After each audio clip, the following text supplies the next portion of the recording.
Hi, I'm Will. I'm John. And this is 2.0. The podcast where we try to improve things that are fine. Ooh, huge right now, if you're ready for this. You could build indoor wings attached to the house for horses. You could definitely have horses inside now because they understand, like, I got to switch into my house shoes. Right.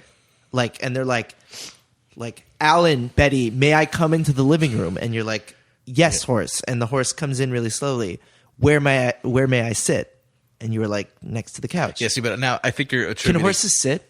No, I don't think so. Okay, sorry. Go ahead. I mean, I think it's sort of lay down, kind of, but I don't think it's actually. Were you about to say that I'm reaching too much with their intelligence? Yeah, I was thinking you're attributing too much intelligence to a horse. Yeah. I think it would just be like in, and then you let it in, and then it just kind of looks around. And then it gets in, and then it's like out, and it's just dump, and then it just starts shitting. That also goes into my other point. So the other point that I had that was connected to that is their voices are too high. That was my point, is that it's like shrill and always intense. So these are my words. These are my words about it that I wrote down. Not bring it down to human level because would be unnerving, like not a human style voice. Should be spectacularly lower to designate a baby from afar. So you could still designate that it's not an adult man. Yeah. And it's not the shrill baby noise. So it's very low. But then my finishing point is that, and it's only breathy vocalizing like a low wind. Yeah. So it's like just like audible breaths that you can understand, wait. So are they speaking like language? No. It's the same way that a baby cries or laughs or makes a curious noise. There's basically different low wind tones. No, not even like that. Like, or like. Well, if it's lower than our voices, we can't do it. But there's different scoops. No. They can't do it in reality. Okay. But in this scenario, I think babies will be able to do this. So bone sections continue to grow unless you remove the marrow crystal, which also becomes a ceremonial process. And it's not desecration. It's just a means to be able to bury bones properly and have them decompose. And the marrow crystal will decompose as well when it's not attached. So I'm saying in plain English. I'm saying that is plain English, but I understand. I don't understand. I will elaborate. Please. It's basically like if you left a body untouched, the bones could grow as big as they want to. They continue to grow like hair and fingernails, not at like an exponential rate, but that doesn't happen while you're alive. I know. Okay. But I'm saying that the body dies, and it's basically this extra like bone marrow is a very useful thing. Sure. So you would just get a lot more of it. Also, the functionality of having big skeletons is so fun and so weird. So it's just this thing, this thing that humans have where your bones continue to grow unless you crack out, like remove the marrow crystal that is contained within each section of bones. So that when you do that, it's like, it's the way you would have like a Viking funeral or something like that. It's just this thing that happens to like keep a body from growing beyond. Okay. I'd like to step into this world you've created and show it to you. Okay?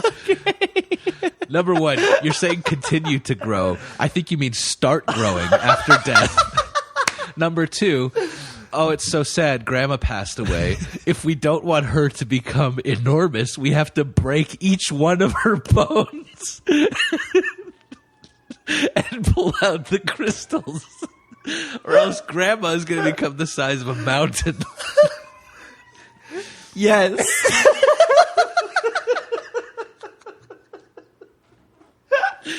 Okay. I just want to make sure that you're aware of what you're saying. It's cool. Why? The most fun part of a barbecue for me is showing up. And so that's very good. I like that sentiment. So what I was thinking is that now there will always be a path around the house or apartment back to the gate again, so that when things quiet down, you start to get bored, you could just show up again. Just like go around the house. What the fuck are you talking about? Like if I'm in a barbecue and because when you first walk in, you open the gate slowly and you're always hunched a little for some reason, holding a 6-pack, and then you're like, hey, and everyone goes like, hey, it's you, how's it going? And then you're like, whatever. If you start to get bored after an hour or two, you just go around this path and come back to the gate and just do it again. Just like, hey, and everyone's like, hey, it's you, how's it going? And it's just, you get that joy all over again of everyone being excited to see you. That's psychotic. No, but it's just like, if we make it a part of barbecues that like showing up is just a thing you can do periodically, like several times. But John, that's asking to backtrack on like social graces and like human interaction. That has nothing to do with barbecues. That has to do with like resetting your understanding of how people interact with each other. I don't think that's gonna work. I think it can work. I think you can just enter a barbecue again. No, but it's like how I think you could do that, and your friends will be like, "Yeah." It's the same like, as people like, aren't gonna be like, "Woo!" They're gonna be like, "Yes." No, it's like you know how we do toasts, or like that's a weird thing to be like, everyone shut up, I'm touching a cup. I'm going to say something. It's just like a way of toasting your friends and saying, I'm happy to be here. I'm so happy to be here. I'm going to show up again. I love you guys. I would come to this thing twice. If we had like a t-shirt for the podcast, that would be really good. I'm so happy to be here. I'm going to show up again. I just think it'd be a fun little like, it's not like something that would happen naturally. It's a put on thing. I mean, 100,000% it's not natural. That's my whole point, is that it's fucking insane. But you would know that it's like, oh, Chris is coming through the gate again. He was already here. Let's give him a round of applause. Great. Hey, Chris, good to see you. Come on in. We still love you. It's like making a point saying that it will be okay to make this one specific joke at barbecues all the time. It's not a joke. It's a celebration. I know in your brain it's not, but basically the only execution of that is somebody being cheeky. That is what that is. I don't and think so you're saying like it should be fundamental for people to be cheeky. No, because it sounds cheeky at me describing it, but I'm thinking in the execution it would get to it's like a ritual. It's not cheeky. It's like, I'm showing up again because I just want to say I'm having a great time. This is my way of, without like having to say to everyone, stop, I'm having a good time. Everyone, you can just like. That's better, John, to be like, better. Everybody, I'm having a very good time at the barbecue. Let's have a cheers. And people will be like, hey, clink their shit together and keep going. Or you can leave and come back. Which is like 3 or 4 times the effort, because you have to leave the party. No, all you do is, that's what I'm saying, is you just like, go around the back. You have to build a separate path. Or just, no, you can leave through the gate, go to your car, and come back and just be like, hey. I want you to move on. I hate this point. Like, in the dead of night. Yeah. You're in the Netherlands, and it's fucking 11 p.m., and you're waiting to go home after an early show. Yeah. And you're in the snow, in the dark. Right. And you just hear like.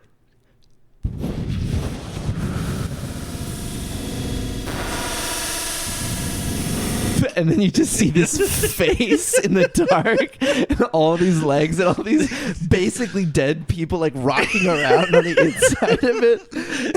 All the doors swing open, and you're like, "Oh fuck, I have to run!" And you're just running to catch up with this fucking thing. Oh god. Okay. I love it. I have an idea then. What's another like slang word for place you're living? And so when I'm talking to a friend and I'm like, pad, flat. Hang on. When I'm talking to a friend and I was like, you know, where are you staying in LA or something? Yeah. Sometimes I'll just say, what's your sitch out there? What about sitches? MTV Sitch. Yeah. Is really funny. Because it's also because Jersey Shore was on MTV, right? Yeah, I think There's that dude called The Situation. Oh, God, yeah. What if he's the host? Holy shit. It's called MTV Sitch, and he's the host. No, but a ghoul situation. Oh! Fuck, he's a ghoul? Yeah. Oh. My God. Was it, I think Mike Sorrentino or something. I have to look it up, but yes. But not dead. He's just a ghoul. Yeah, he's like black metal gothed out. Yeah. Oh my God, I fucking love that. And he would be kind of hot because he's like a big buff dude. Yeah. I mean, and he's got so much hype already. Like MTV. Mike Sorrentino, yeah. Oh my God. I'm down for calling it MTV Sitch, and he's the fucking dude, and he's just. Yeah. Oh my God, John! Wait. Okay. Look at me. Listen to me, John. Okay. Before you go any further, so his name is The Situation, but if he's this ghoul host, he's just called Sorrentino. like an ancient Italian like a classic ghost. Vampire. Okay, this is a point that I forget why I wrote it, but I have they get to say one word a year. And I think I actually came to that from something else, but maybe my shit is out of order. But that's the last one before my big change. So how do you feel about that one? Wait, is it like... Okay, is it like they say one word over a year? No. It's like you don't know exactly when you'll just hear like animal. Like April 14th at 3:12 a.m. Yeah, so it's like a thing that you're really lucky if you're if you're next to a tree and you hear it just say like rugula. Is it in response to anything? I think it's accumulated experience of the tree. So most trees say things like bark or roots. But then if you have a tree in the city, it might say like noodle or like bike or spoke. Urine. It's just like it sums up its entire year of experiences with the thing that was the highest peak of experience, like not necessarily good or bad, but the thing that was the most intense response it had. The most intense response elicited from the tree is the thing that that becomes the word. I like the idea of just boiling all your experiences from a year into a word. Like no more like year-end lists. Yeah. No more like bullshit. You just say one thing where it's like cups. Some people are like alcohol. Some people are like dicks. Sticky. Sticky. Oh, it's good. I like mean, that. trees have this like connotation of being like wise, ancient, like very pure beings. Let's that fuck exist. that up. No, I was gonna say this is a continuation of that. To be able to boil down an entire year's worth of time to something so simple, because in the big scheme of things, because trees live extremely long lives, right? That's real. That whole year boils down to some little nothing. I'm thinking of me, John, camping in like Joshua Tree. Wait, listen to me. Okay. In a remote area, among a bunch of trees who hadn't seen anything all year. And so like late at night, they're all just like tent.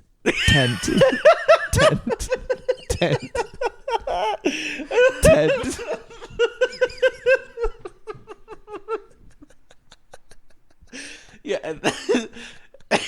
I like that. I was gonna say that like I just wake up in the middle of the night and hear like bugs. Yeah.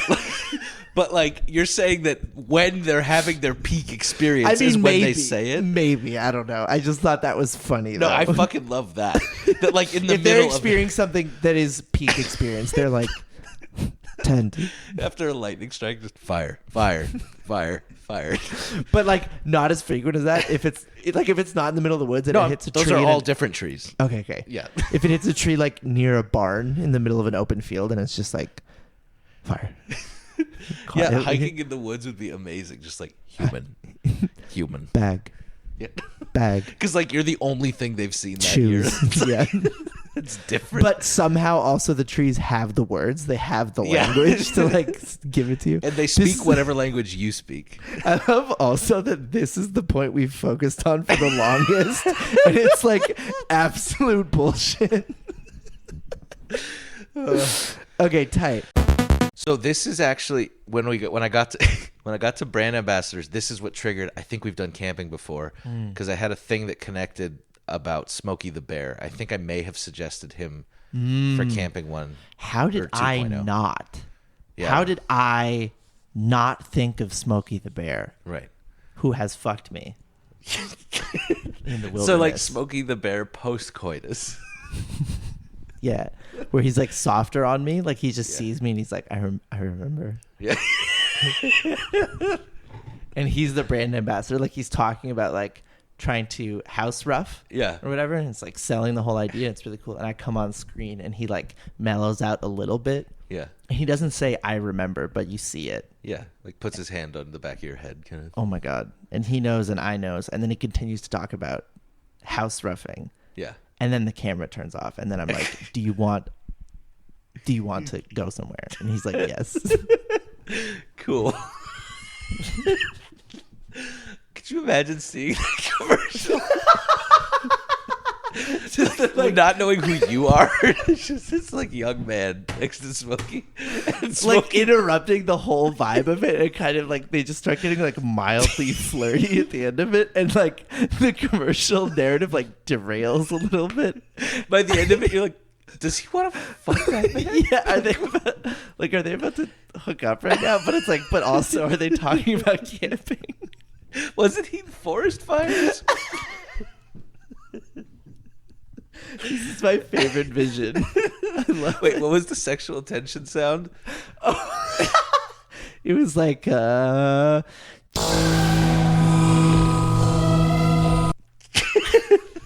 That's how the commercial ends. yeah. It just shows the word house roughing like as big as possible, like white text on a black background, and you just hear It cuts to a bunch of snakes in a playground.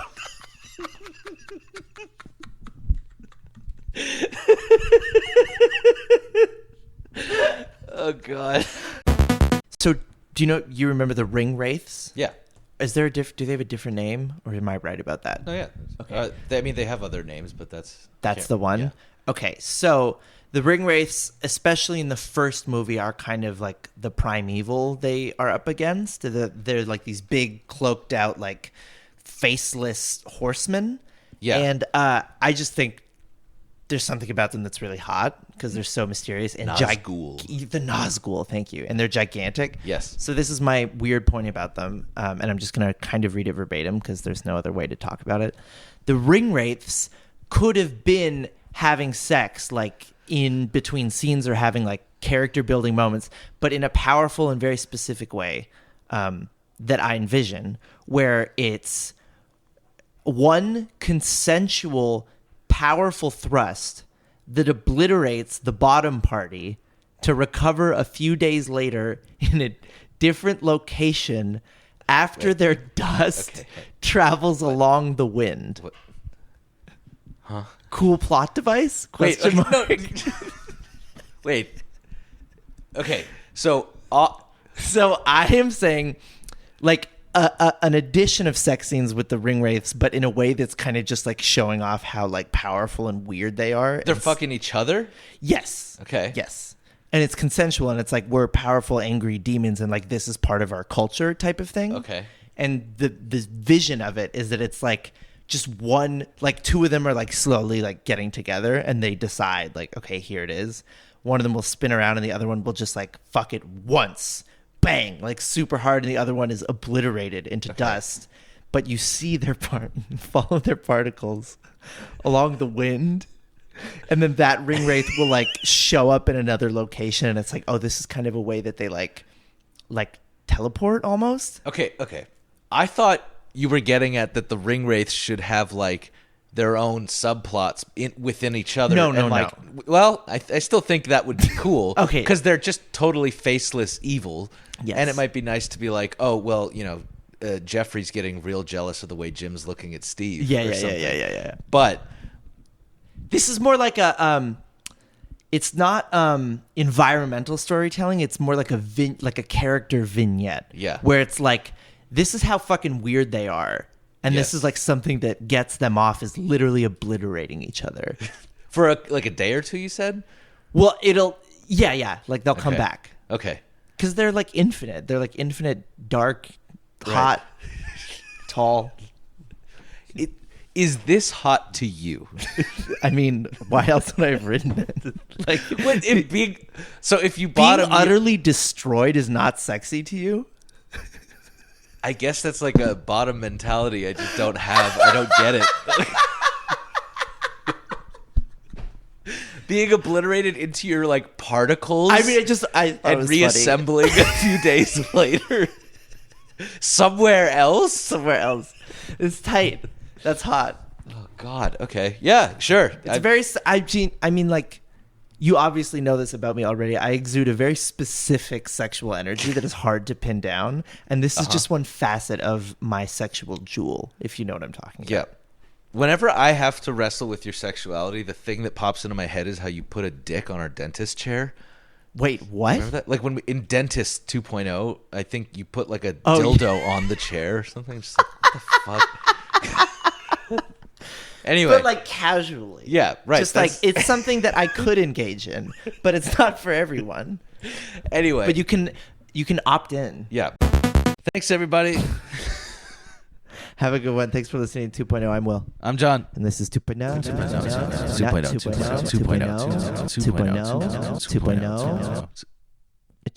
2.0.